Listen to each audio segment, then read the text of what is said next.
തിരുവനന്തപുരം കോർപ്പറേഷനിൽ ഭരണപ്രതിസന്ധി ഉടലെടുത്തതിന് പിന്നാലെ ഇന്നിപ്പോ കയ്യാങ്കളി അരങ്ങേറി. എന്തിനായിരുന്നു കയ്യാങ്കളി? രാഖി രാമാനം ഹൈക്കോടതി 20 BJP പ്രവർത്തകരുടെ സത്യപ്രതിജ്ഞ റദ്ദാക്കിയതിന് പിന്നാലെ രാഖി രാമാനം തലയിൽ മുണ്ടിട്ടുള്ള പ്രത്യേകതരം ഒരു സത്യപ്രതിജ്ഞ.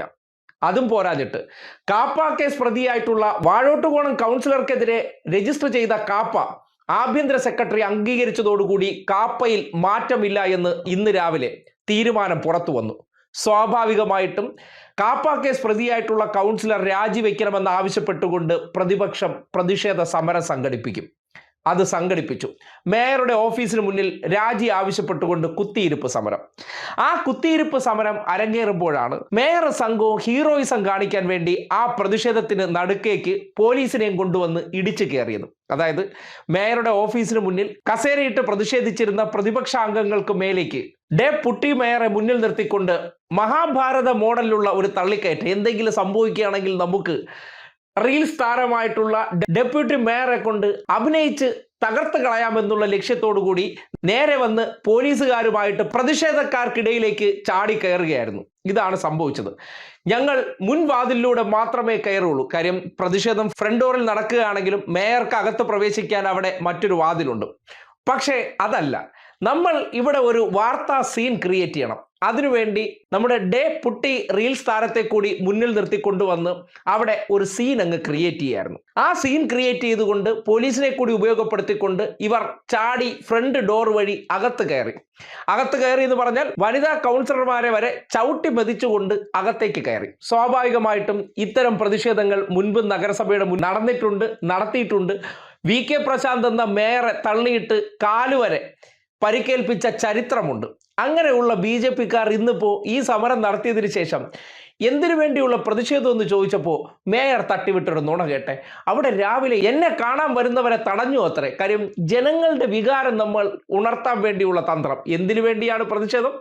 രാഖി രാമാനം സത്യപ്രതിജ്ഞ നടത്തി സുഗതൻ കൗൺസിലർ എന്ന റൗഡിക്ക് അല്ലെങ്കിൽ ഗുണ്ടയ്ക്ക് കാപ്പ ചുമത്തിയത് ആഭ്യന്തര വകുപ്പ് ശരിവെച്ചു. സ്വാഭാവികമായിട്ടും എവിടെയും പ്രതിഷേധം നടക്കാം. ആ പ്രതിഷേധം മാത്രം അരങ്ങേറിയതാണ്. അതിനാണ് ഈ നുണ. അവരുടെ സമരത്തിന് ഞങ്ങൾ എപ്പോഴും തള്ളി പറഞ്ഞിട്ടുണ്ട്. അവരുടെ സമരം ചെയ്യാനുള്ള അവകാശമാണ്, ഞങ്ങൾ അതിനെ ബഹുമാനിക്കും, അങ്ങനെയല്ലേ പറഞ്ഞിട്ടുള്ളൂ.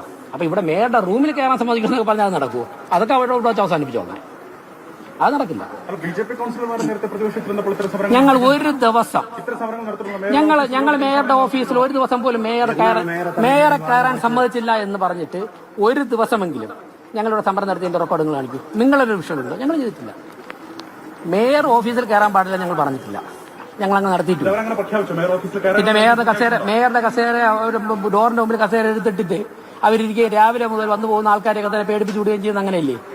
എനിക്ക് രാവിലെ 2 ചടങ്ങുള്ളത് കൊണ്ട് 9 ഇവിടെ എത്തേണ്ടതാണ്. അത് കഴിഞ്ഞിട്ട് എത്തിയപ്പോഴേക്കും ഓഫീസിൽ കയറാൻ സമ്മതിക്കുന്നില്ല. അങ്ങനെ പറ്റില്ല. ജനാധിപത്യ സമരം ഒരു കാരണവശാലും അല്ല. അതൊക്കെ നമ്മൾ ഇന്നലെ ചർച്ച ചെയ്തല്ലോ. ഞാൻ ഡൽഹിയിൽ വെച്ച് അന്ന് മറുപടി പറഞ്ഞു.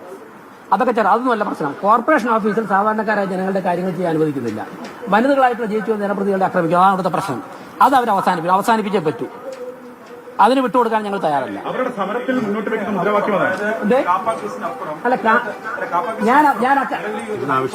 ഇന്ന ആവശ്യമില്ല. ഞാൻ പറഞ്ഞില്ല. അത് ആവശ്യത്തിൽ കൂടുതൽ ആവശ്യം നമ്മൾ സംസാരിച്ചു. ഇനി അടുത്തൊരു സ്റ്റേജ് വരുമ്പോൾ സംസാരിക്കും. അത് ഞങ്ങളും സുഹൃത്തെ അതിൽ നിങ്ങൾക്കായിരിക്കും പ്രതിസന്ധി, CPM പ്രതിസന്ധി ആയിരിക്കും. ഇവിടെ ജനങ്ങൾക്കും കൗൺസിലർ ഞാൻ പറയാം.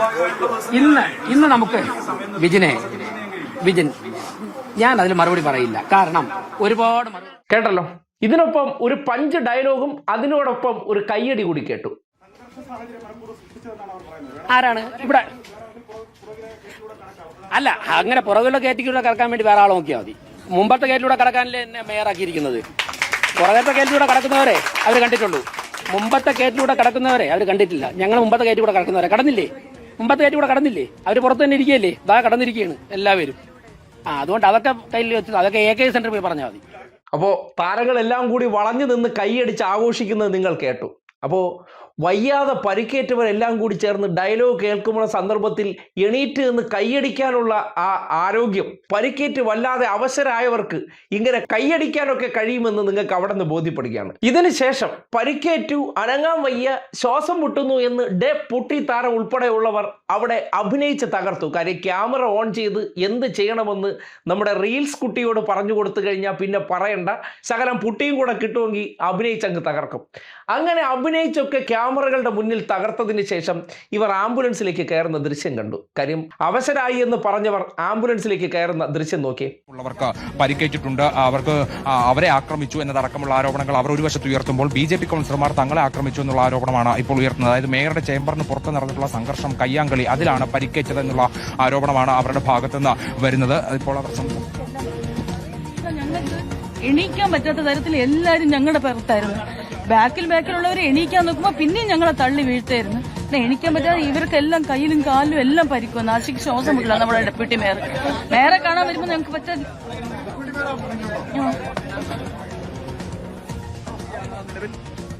അതാണ് സ്മൃതി, അവരെ മർദ്ദിച്ചു എന്നടക്കമാണ് അവർ ആരോപിക്കുന്നത്. നിലത്തേക്ക് തള്ളിയിട്ടു, വയറ്റിൽ ചവിട്ടി എന്നതടക്കമാണ് അവർ ആരോപിക്കുന്നത്. ഇപ്പോൾ എന്തായാലും ആശുപത്രിയിലേക്ക് മാറ്റുകയാണ് ആംബുലൻസിൽ ഓരോ കൗൺസിലറെയും. വനിതാ കൗൺസിലർമാരാണ്, അതിൽ 2 പേർക്ക് പരിക്കുണ്ട്. കണ്ടല്ലോ, ഒരു കുഴപ്പവും ഇല്ല, എല്ലാവരും വരിയായിട്ട് നടന്നു കയറുകയാണ്. എന്നാൽ ആരാണ് ആക്രമിക്കപ്പെട്ടത് എന്നതെന്നുള്ളത് 3 വനിതാ കൗൺസിലർമാർക്ക് റിയലി പരിക്കേറ്റു, ഇടതുപക്ഷത്തിന്റെ ഭാഗത്തുള്ളവർ. കാര്യം ഇവർ കൂട്ടത്തോടെ 50 പേരുണ്ടല്ലോ, ചെന്ന് ചാടി കയറി വനിതകളെ താഴെയിട്ട് ചവിട്ടി തൊഴിച്ചു. 3 വനിതാ കൗൺസിലർമാർക്ക് പരിക്കേറ്റു എന്നറിഞ്ഞപ്പോഴാണ് ഇവർ പ്ലേറ്റ് മാറ്റിയത്. അവരെ ആശുപത്രിയിൽ കൊണ്ടുപോയ രീതിയും നോക്കി. സംഘർഷം, അതിൽ നിരവധിയായിട്ടുള്ള LDF പരിക്കേറ്റു എന്നുള്ളതാണ് നമുക്ക് മനസ്സിലാക്കുന്നത്. അവരെ ഇപ്പോൾ കോർപ്പറേഷന് പുറത്ത് നിർത്തിക്കൊണ്ട് ആശുപത്രിയിൽ കൊണ്ടുപോകാനുള്ള കാര്യങ്ങൾ നോക്കിക്കൊണ്ടിരിക്കുകയാണ് നേതാക്കൾ. അതായത് ഈ സമരം പൂർണ്ണമായിട്ട് അവസാനിച്ചിട്ടില്ല, പക്ഷേ ഇതിനോടകം തന്നെ കൗൺസിലർമാർക്ക് നിരവധി പേർക്ക് പരിക്കേറ്റിട്ടുണ്ട്, അതായത് വനിതാ കൗൺസിലർമാർക്ക് പരിക്കേറ്റിട്ടുണ്ട് എന്നുള്ളതാണ് ഇപ്പോൾ ആരോപിക്കുന്നത്. അവരെ ആശുപത്രിയിൽ കൊണ്ടുപോകാനുള്ള കാര്യങ്ങൾ നോക്കിക്കൊണ്ടിരിക്കുകയാണ്. ഇപ്പോൾ നമുക്ക് കാണാം, വാഹനത്തിൽ കയറ്റിക്കൊണ്ട് പോലീസ് വാഹനത്തിൽ തന്നെയാണ് അവരെ ആശുപത്രിയിൽ കൊണ്ടുപോകുന്നത്.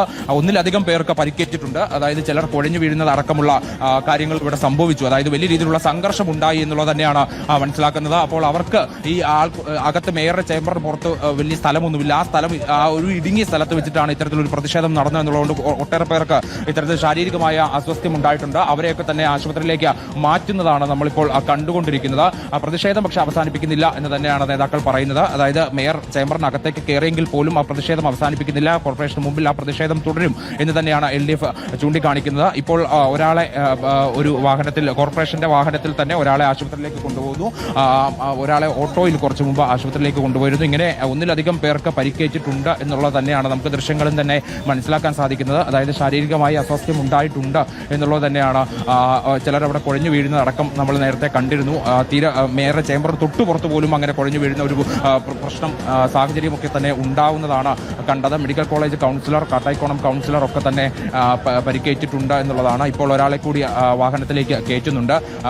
ശാരീരികമായി വലിയ തോതിൽ അസ്വാസ്ഥ്യം പ്രകടിപ്പിച്ചതിനെ തുടർന്നാണ് ഇപ്പോൾ ആശുപത്രിയിലേക്ക് മാറ്റേണ്ടുന്ന ഒരു സാഹചര്യം ഉണ്ടായത് എന്നുള്ളതാണ്.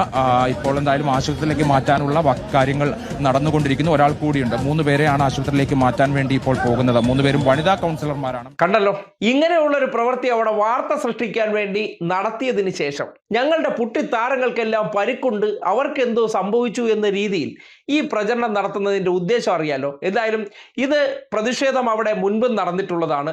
അതേ മാതൃകയിൽ നടന്ന സന്ദർഭത്തിൽ കുറച്ചുകൂടി വാർത്തകൾ സൃഷ്ടിച്ചാലേ നമുക്ക് എന്ത് ചെയ്യാൻ പറ്റുള്ളൂ, അനുകൂലമാക്കാൻ പറ്റൂ. അങ്ങനെ വീഡിയോകളിലൂടെ ഉടായ്പകൾ സൃഷ്ടിക്കാനുള്ള തന്ത്രമാണ് മേയറുടെ നേതൃത്വത്തിൽ അവിടെ നടത്തിയത്. ജനാധിപത്യത്തിന് ചേർന്നതല്ല, ഒരു മേയർക്ക് ചേർന്നതല്ല. ഇത് ഒരു കാലത്തും നമ്മുടെ ഈ നഗരസഭയ്ക്കകത്ത് ഇത്തരത്തിലുള്ളൊരു സംഭവം ഉണ്ടായിട്ടില്ല, ഒരു കാലഘട്ടത്തിലും ഉണ്ടായിട്ടില്ല. ഇവിടെ ഞങ്ങളൊരു 15 പേരാണ് നടക്കുന്നത്. ഈ 100 കണക്കിന് പോലീസുകാർ നിൽക്കുന്ന സന്ദർഭത്തിലും ഒരു 25 കൂടുതൽ മാധ്യമ പ്രവർത്തകർ ക്യാമറ വെച്ച് നിൽക്കുമ്പോഴാണ് ഇടിച്ചു കയറി വരുന്നതും മേയറാണ് ആദ്യത്തെ ഇടിയിടിക്കുന്നത്, മറ്റുള്ളവർ രണ്ടാമത് ഇടിക്കുകയാണ്. ഈ ഇടി എന്ന് പറയുന്നത് RSSന്റെ ശാഖയ്ക്കകത്തിരുന്നോണ്ട് തീരുമാനിച്ച് ഞങ്ങൾ പറയുന്നത് തന്നെയാണ്. RSSകാരുടെ ശാഖയായിട്ട് നഗരസഭയെ മാറ്റിയാണ് യഥാർത്ഥത്തിൽ ഈ മേയറുടെ നേതൃത്വം ചെയ്യുന്ന. അതിന്റെ ഏറ്റവും വലിയ ഉദാഹരണമാണ് ക്യാമറയുടെ മുമ്പിനകത്ത് ജനാധിപത്യപരമായി സമരം നടത്തിയിട്ടുള്ള ആളുകൾക്ക് നേരെ നടത്തിയിട്ടുള്ളത്. ഇതങ്ങനെ വിട്ടുകൊടുക്കാൻ വേണ്ടിയിട്ട് പറ്റുന്നതല്ല. ഞങ്ങൾക്ക് പരാതിയുണ്ട്.